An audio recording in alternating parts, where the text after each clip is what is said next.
Muhawe ikaze mwe mwese mudukurikira ku rubuga rwacu ruboneka kuri YouTube ruzwi ku izina Kubaturwa TV.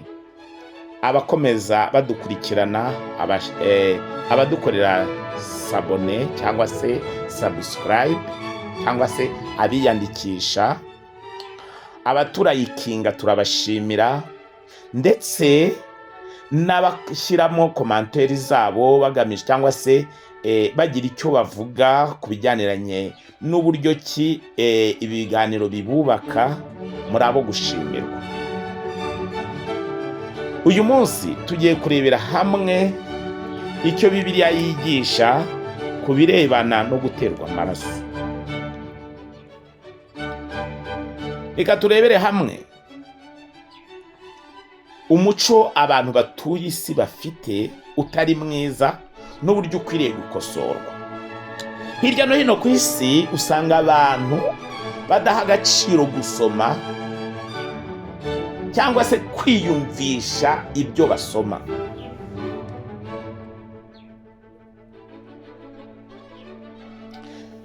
Nyamara hambere aha umwe mu bahanga yarakoresheje ijambo ngo uzajijuka ute utazi gusoma.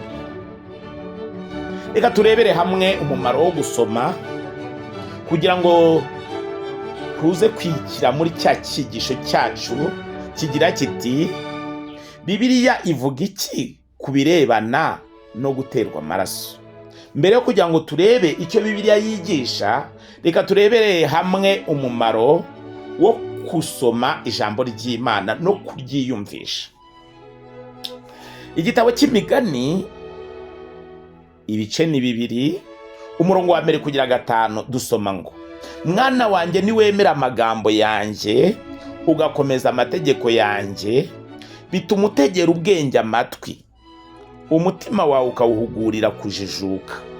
Niba uririra ubwenge bwo guhitamo kandi ijwi ryawe ukarirangurura urihamagaza kujijuka, ukabushaka nk'ifeza ubugenzura nk'ugenzura ubutunzi buhishwe, nibwo uzamenya kubaha Uwiteka icyo ari cyo, ukabona kumenya Imana.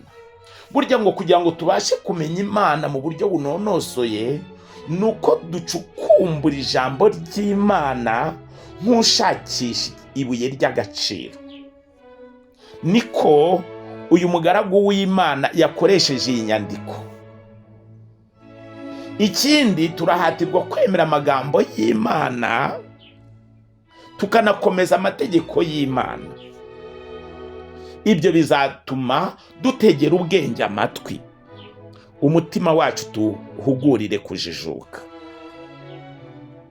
Niba rero ukeneye kugira ubwenge bujyaniranye n'amahitamo kandi ijwi ryawe ukarirangurura urihamagaza kujijuka, tugashaka ubumenyi n'ubuhanga nk'ushaka ifeza, tubugenzura nk'ugenzura ubutunzi buhishwe, nibwo tuzamenya kubaha Uwiteka icyo ari cyo, tukabona kumenya Imana. Nkimara rero kwibwira umugani w'umunyarwanda yavuze ngo uzajijuka ute utazi gusoma, reka nze nibande ku nama Pawulo yagiriye Timoteyo, cyangwa se abagombaga kuba ari abasomyi ba Bibiliya bagamije kugira kubohorwa n'ijambo. Mu rwandiko rwa 2 rwa Timoteyo, cyangwa se mwibaruwa Pawulo yandikiye Timoteyo wa 2 ibice 3 umurongo wa 16 dusoma ngo: ibyanditswe byera byose byahumetswe n'Imana, bigira umumaro wo kwigisha umuntu no kumwemeza ibyaha bye no kumutunganya no kumuhanira gukiranuka. 17 ngo kugira ngo umuntu w'Imana abashyitse afite ibimukwiriye byose ngo akore imirimo myiza yose. Nta kindi kintu cyakubatura buretse kwigana ubushishozi ijambo ry'Imana ugamije guhindurwa naryo.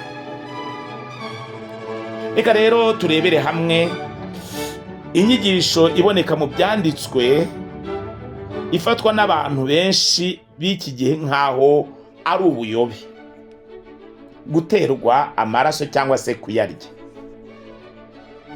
Biradusinikira kuri cya kiganiro cyacu kigira kiti Bibiliya ivuga iki ku birebana no guterwa amaraso? Bibiliya itegeka abubaha Imana bose kutarya amaraso y'ubwoko ubwo ari bwo bwose. Bityo rero ntidukwiriye kwemera amaraso yose uko yakabaye cyangwa ibice by'ingenzi biyagize.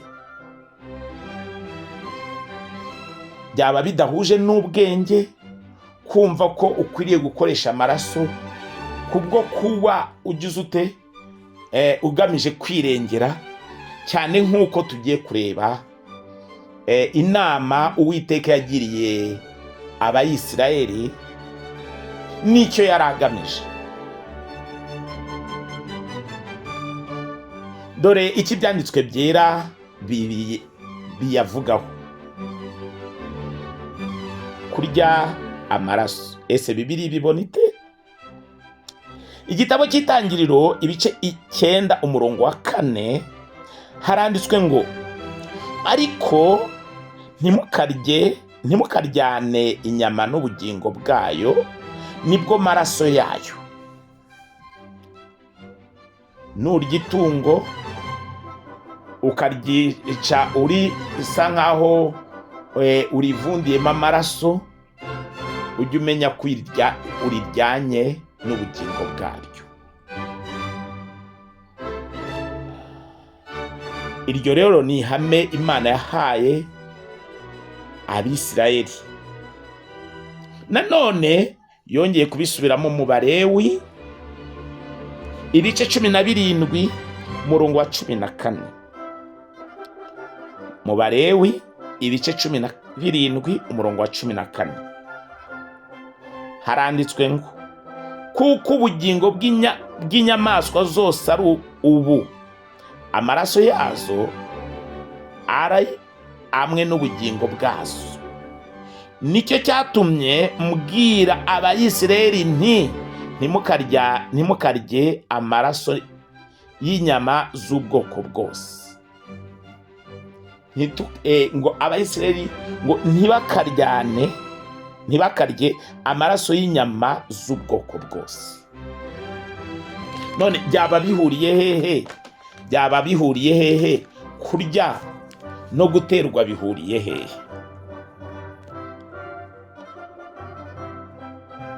Icyo kibazo wakibaza. Ese kurya no guterwa bitandukaniye? Abantu bize ikiganga bazi ko ibyo kurya umubiri ushobora kubyakira, bishobora no kunyuzwa mu bundi buryo. Bishobora kunyuzwa mu miti, umuntu agatungwa n'iyo miti, ariko bikinjira mu mubiri bititwa iki? Bititwa ibiryo, ahubwo ukinjiriza ibiryo bikajya mu mubiri wawe binyuriye mu miti. Kubw'ibyo rero guterwa amaraso ari ukuyarya no kuyaterwa bimeze kimwe. None uko bigaragara ko Uwiteka yagiriye inama ubwoko bwe, cyangwa se yabuhaye amategeko yo kwirinda amaraso y'ubwoko ubwo ari bwo bwose, Abakristo baba bagengwa n'iri tegeko kimwe n'Abisiraheli ba kera. Abakristo nabo bibukijwe kwirinda amaraso. Reka turebe igitabo cy'Ibyakozwe n'Intumwa, cyangwa se intumwa amahame yazigengaga n'uburyo ki zahawe iyi mpanuro zibasha kugira ute kugendera muri uyu mujyo wo kwirinda amaraso. Mu Byakozwe n'Intumwa ibice 15 umurongo wa 20 dusoma ngo ahubwo tubandikire ngo bareke ibihumanya by'ibishushanyo bisengwa no gusambana n'amaraso. Abagaragu b'Imana bibukije abagombaga kuyoborwa n'umwuka, kuyoborwa n'amahame y'Imana akiranuka, ko bagombaga kwirinda ibishushanyo, gusambana ndetse n'amaraso. Kuki Imana yadutegetse kwirinda amaraso? Hari ibihamya bishingiye ku buvuzi bigaragaza ko guterwa amaraso ari bibi. Icy'ingenzi kurushaho ni uko Imana yadutegetse kwirinda amaraso kuko ashushanya ikintu cyera. Mu Balewi ibice 17 umurongo wa 11 dusoma ngo, kuko ubugingo bw'inyamaswa buba mu maraso, nanjye nyabahereye gusukwa ku gicaniro ngo abe impongano y'ubugingo bwanyu, kuko amaraso aricyo murambabarira ariyo mpongano ayahindurwa n'ubugingo buyarimo. Aya magambo somye yagereranye n'icyanditswe kiri mu Bakolosayi igice cyaho cya mbere umurongo wa 20. Haranditswe ngo, kandi imaze kuzanisha amahoro amaraso yo ku musaraba we, imwiyungisha n'ibintu byose ari byo ku isi cyangwa ibyo mu ijuru. Kubw'ibyo rero ntibyaba bikwiriye ko kuba twaracungujwe n'amaraso, amaraso twabona ari ikintu cyoroheje, twabona ari ikintu cyoroheje. Nanone intumwa ntago zarekeye aho, zifatanyije n'umwuka wera zashoboye gutanga impanuro iremereye y'icyo Imana idushakaho kugira ngo dukomeze tubungabungwe mu buryo yaringanije. Mu gitabo cy'ibyakozwe n'intumwa ibice 15 umurongo wa 28 na 29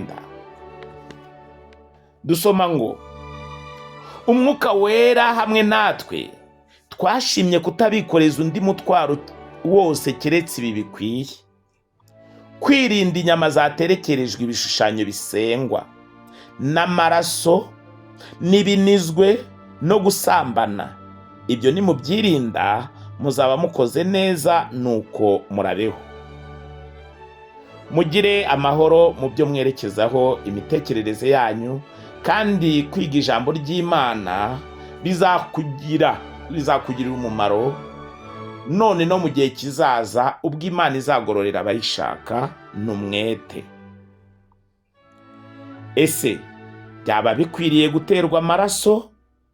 Mwaganirizwaga n'umubwirizabutumwa wanyu Mugwaneza Ernest kuri channel izwi ku izina Kubaturwa TV.